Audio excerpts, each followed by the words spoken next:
Heavy is the head that has to manage all of this. Hey everyone, welcome back to my channel. We're now incentivized to buy what we already buy. Fumbling through college had me building. I also got some done on the other side. And that was right around, I would say, May, maybe, right before renewing the lease for this property. Welcome to the channel, Martha. Thank you for having me here.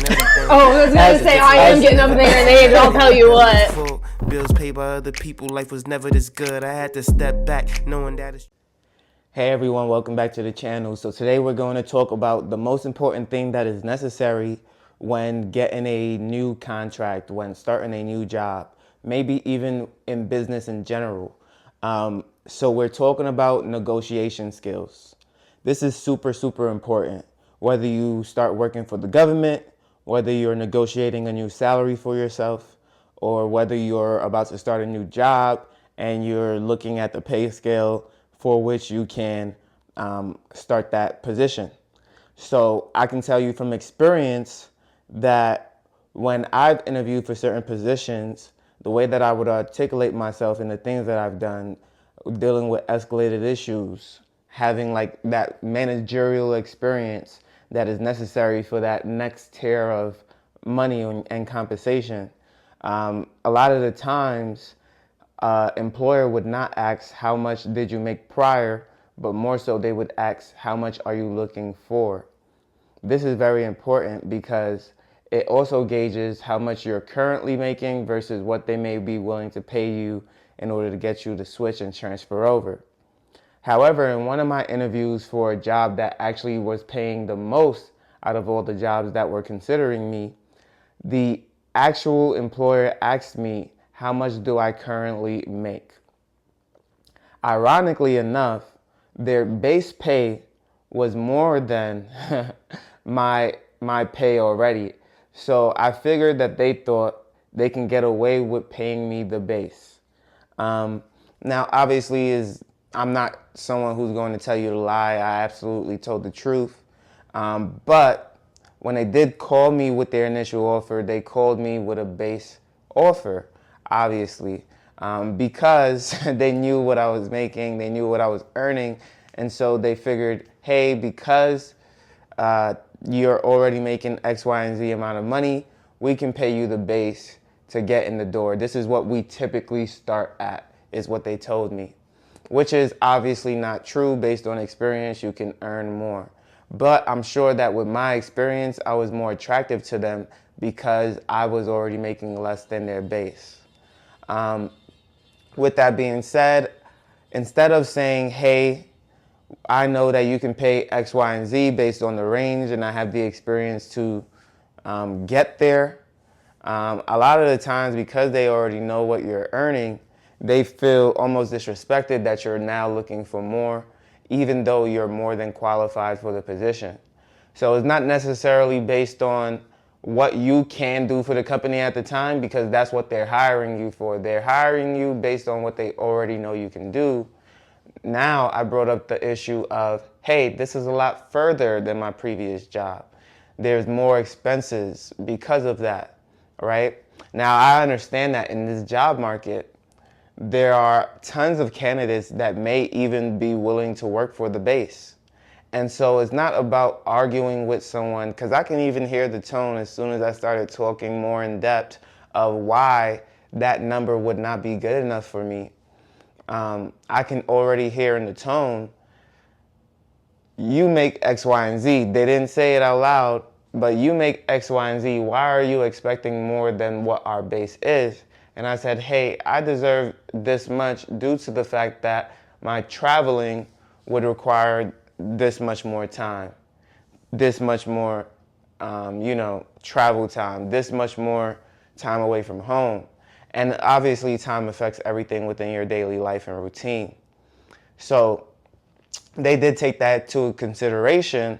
And honestly, they actually deliberate in that today. Tomorrow I'll probably actually get that information. So by the time you see this video, I would have already gotten that deliberation. But I say all this to say is when you're negotiating, you never get upset. That's number one. Getting upset leads to a lack of working together, right? In a negotiation, you must work with one another. So in order to work with one another, you at least need to be cordial. You at least need to be able to communicate effectively.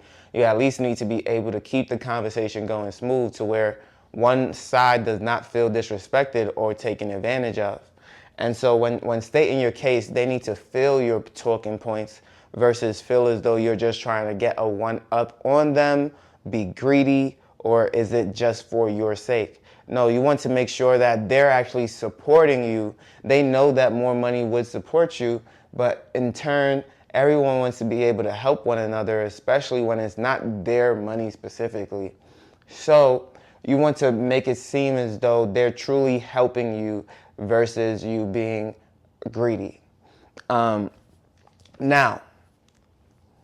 in sales, in negotiating, it can seem a little slimy, but that's essentially how the world works. In advertising, I went to an advertising high school. I'm sure a lot of you know that. So a Burger King burger looks a lot bigger when it's being advertised. Why is that?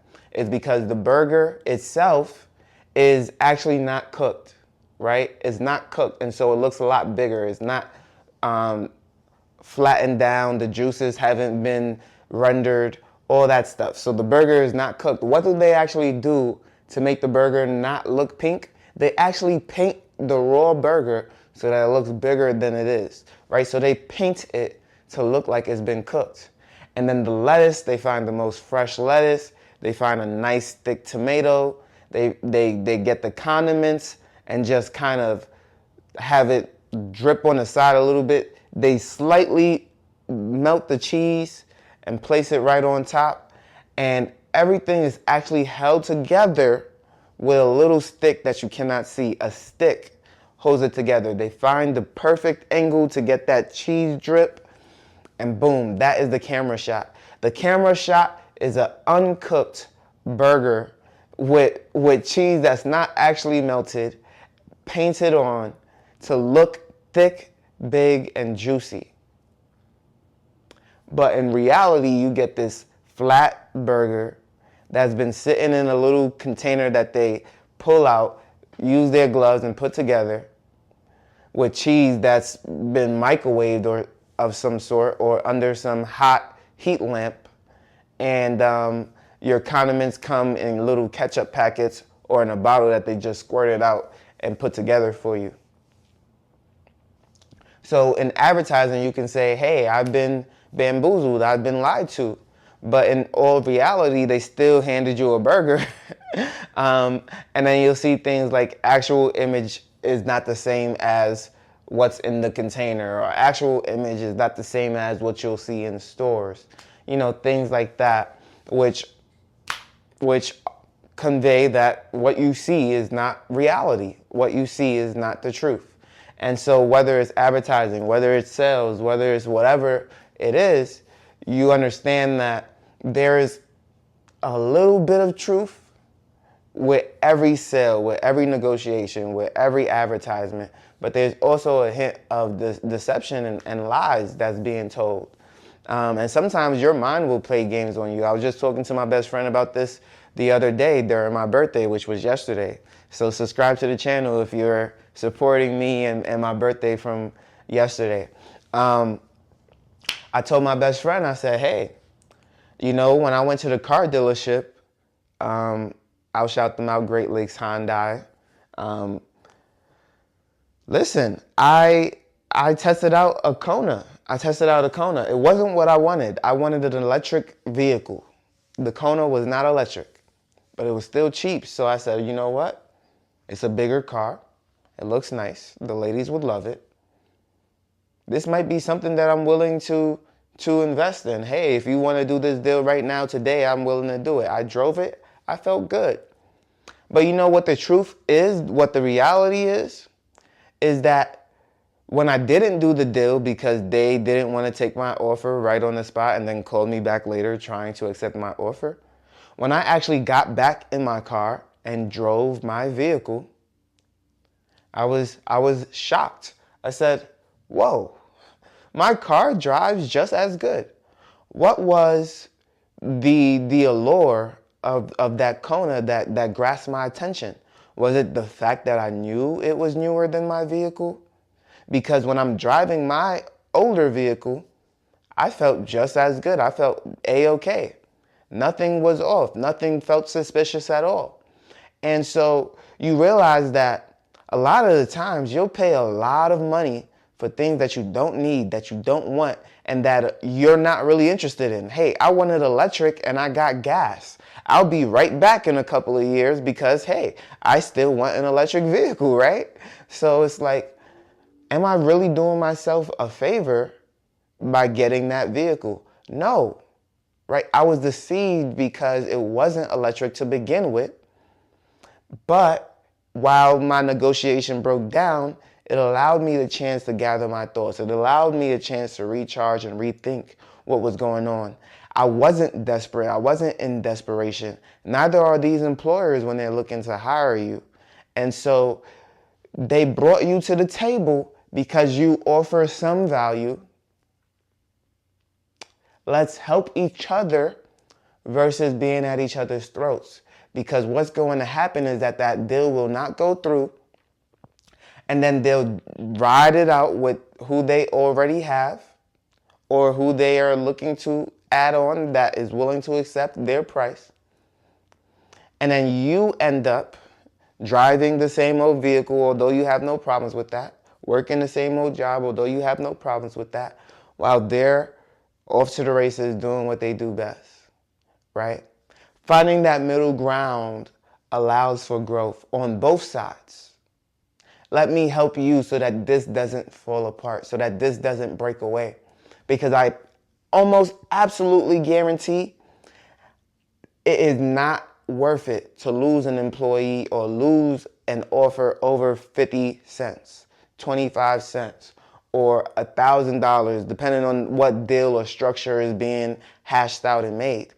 It is not in anyone's best interest for things to break apart because of that.